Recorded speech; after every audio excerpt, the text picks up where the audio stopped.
menghancurkan pernikahan. Hati-hati.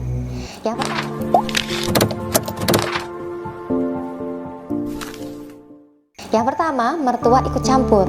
Mertua yang terlalu ikut campur ini menjadi salah satu penyebab hancurnya rumah tangga. Bagi para istri atau suami setelah menikah pasti menginginkan rumah tangga yang bebas, tidak ingin banyak diatur oleh mertua. Ketika mertua terlalu ikut campur, terlalu banyak mengatur, terlalu mengekang, ini akan membuat bumerang dalam rumah tangga. Hal ini umumnya terjadi pada rumah tangga yang masih tinggal serumah dengan mertua. Rumah tangga yang masih tinggal satu rumah dengan mertua sangat rentan sekali rumah tangga dicampuri oleh mertua. Tapi bukan berarti rumah tangga yang sudah tidak tinggal satu rumah dengan mertua bisa terhindar dari mertua yang suka ikut campur ya. Jika ada masalah yang terjadi dalam rumah tangga, kemudian cerita pada orang tua dan orang tua tidak bisa menyikapinya dengan baik, malah ikut campur terlalu dalam, malah mengambil alih masalah yang terjadi pada rumah tangga anaknya.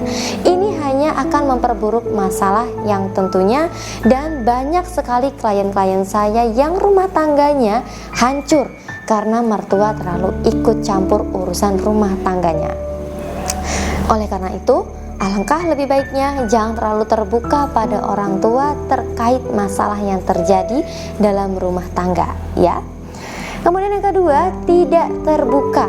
Kejujuran dan saling terbuka adalah hal yang wajib diterapkan dalam rumah tangga. Jika tidak ada lagi kejujuran dan tidak saling terbuka, maka ikatan suami istri dalam rumah tangga seakan hanya untuk status saja. Dan lambat laun, jika dibiarkan, tentu rumah tangga akan hampa dan hancur dengan sendirinya. Masalah apapun terjadi, selalu terbuka pada pasangan adalah sebuah hal yang wajib ya, tidak perlu ditutup-tutupi.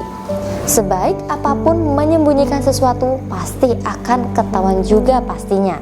Jadi, dalam rumah tangga, saling terbuka satu sama lain itu sangat penting untuk tetap menjaga keharmonisan dan keutuhan pernikahan. Kemudian yang ketiga, terlalu mengontrol pasangan. Ini menjadi hal kecil yang biasa terjadi yang tanpa disadari, jika tidak diatasi dengan baik, ini bisa menghancurkan keharmonisan rumah tangga ya. Nah, perlu dipahami, meskipun sudah menikah, suami maupun istri masih tetap memiliki hak penuh atas dirinya sendiri, termasuk hak untuk berpendapat, berbicara, dan bertindak. Selama apa yang dikatakan tidak menentang dan bukan sebuah kebohongan, dan selama apa yang dilakukan masih berada di koridor yang lurus dengan komitmen pernikahan, maka jangan terlalu mengekang pasangan ya.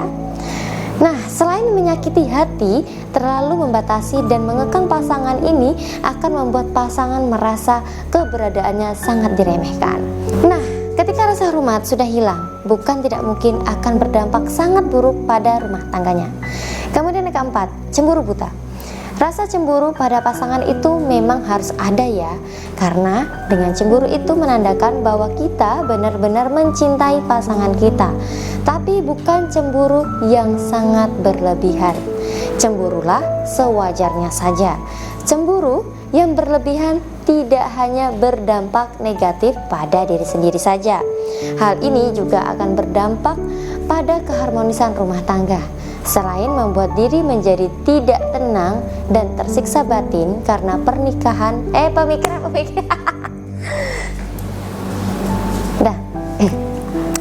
Selain membuat diri menjadi tidak tenang dan tersiksa batin karena pemikiran-pemikiran negatif, pertengkaran dalam rumah tangga pun tidak bisa terhindarkan.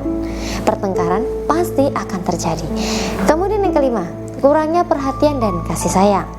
Menjalin hubungan tanpa adanya perhatian dan kasih sayang sangatlah menyiksa batin.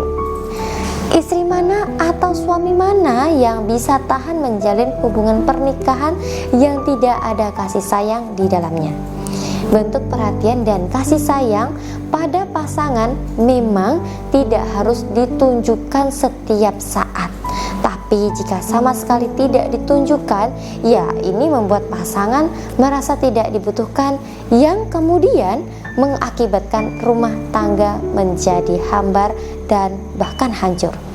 Oleh karena itu sangat diperlukan sekali untuk sesekali menunjukkan perhatian dan kasih sayang pada pasangan. Nah, klien-klien saya banyak sekali yang rumah tangganya hancur karena pasangannya terlalu cuek dan dingin. Bahkan ada yang sampai ingin cerai saja dari pasangannya. Ingat ya, perceraian bukanlah satu-satunya solusi untuk menyelesaikan masalah yang terjadi dalam rumah tangga. Tidak semua masalah yang terjadi dalam rumah tangga akan selesai dengan perceraian.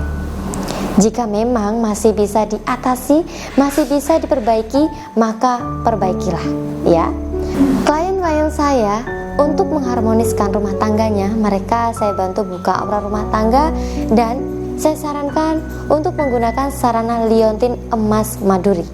Dan alhamdulillah mereka yang istiqomah mengamalkan panduan dengan sabar dan benar, mereka merasakan khasiatnya. Rumah tangga jadi semakin harmonis dan pasangan jadi semakin penuh kasih sayang.